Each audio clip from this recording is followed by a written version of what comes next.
कुसुगावनि बिटिसिनि जि कन्स्टिटुएन्सि बे कन्स्टिटुएन्सियाव बिपिएफ हान्जानिफ्राय जि मानसिफोरखौ बुनाय जि गाग्लोबनाय बे गाग्लोबनाय थासारिया जाहांदों आरो बेखौ जों इउपिपिएल हान्जानि जानानै गोख्रोङै सोंखारियो। मानोना डेमक्रेसियाव सासे सुबुङा गावनि अधिकारखौ गावनि भटखौ बबेयाव होगोन बबेयाव होआ गाव हिसाबै डिसिसन लानो हायो।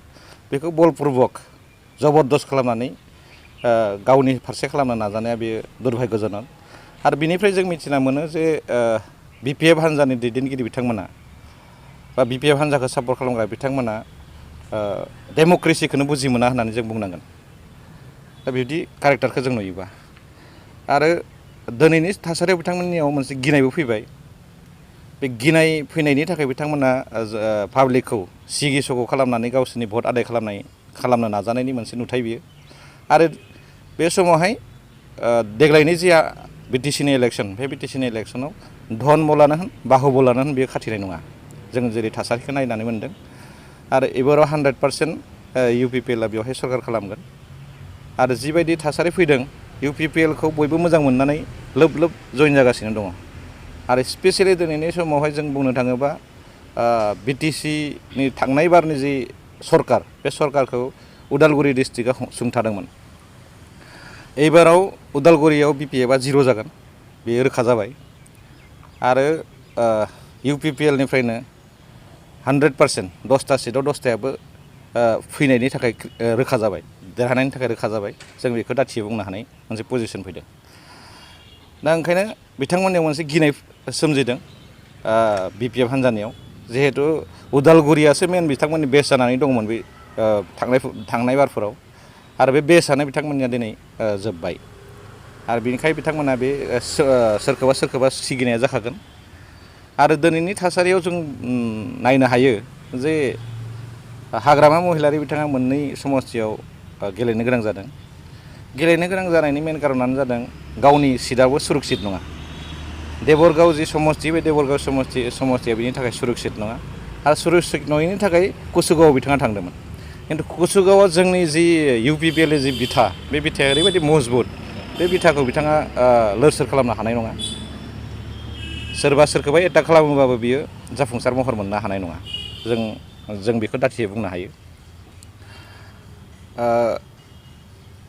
फैबाय थानाय समावहाय बयबो रायजो राजाफोरा इउपिपिएलखौ सापर्ट खालामनायनि मेन कारनानो जादों दुर्निति मुक्त मोनसे समाज सरकार नांगौ, मोनसे गोदान सोलायनाय नांगौ।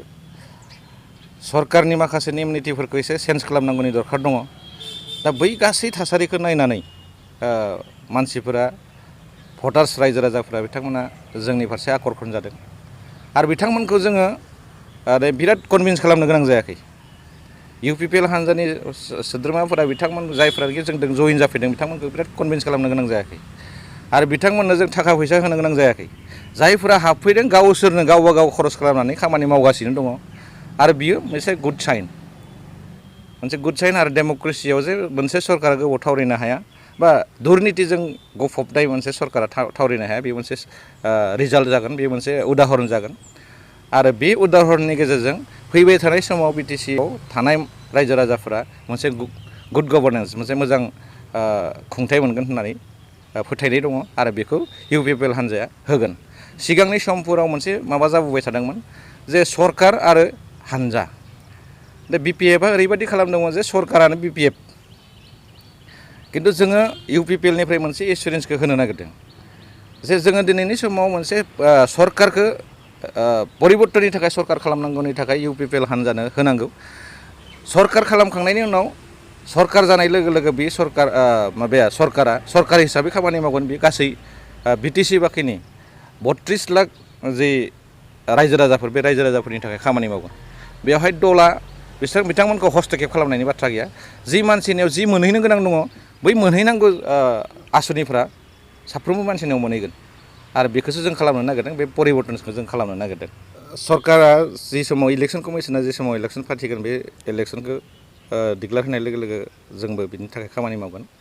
आरो दिनैनि थासारियाव नैबे समाव जुदि इलेक्सन खालामोबाबो जोंहा बेयाव बुंनांगौ गैया जे बियो दिनैनि जि कर'ना भाइरासजों जि पेन्डेमिक जादों, महामारि जादों, बे महामारियाव गोबां मानसिफोरनि लाइफनिबो सिकिउरिटिनि खोथा थाबाय सरकारा एसेसमेन्ट खालामगोन भारत सरकार आरो आसाम सरकारा बेखौ माने माब्ला खालामनांगौ खालामनाङा आरो जों लुबैयो थाब जानाया मोजां बेखौ जों लुबैयो मानोना मोनसे डेम'क्रेटिक प्रसेसआव डेम'क्रेटिक सरकार गैयैयाव एसे उसुबिदा सोलियो ओंखायनो जोंबो थाबै जाजानायखौ लुबैगोन इउपिपिएल हान्जानिफ्राय दिनैनि थासारियाव जों बुंनो हायो कनफार्म 27 कनफार्म जाखाना दङ जों 30 क्र'सनि थाखाय खामानि मावगासिनो दङ बिपिएफआ खोब बेसे साफा सानै थानो हागौ साफा सानै थाहैनो हागौ जों गैद्रायाबो होनना बुंनो हाया साफा सानै थाहैगोन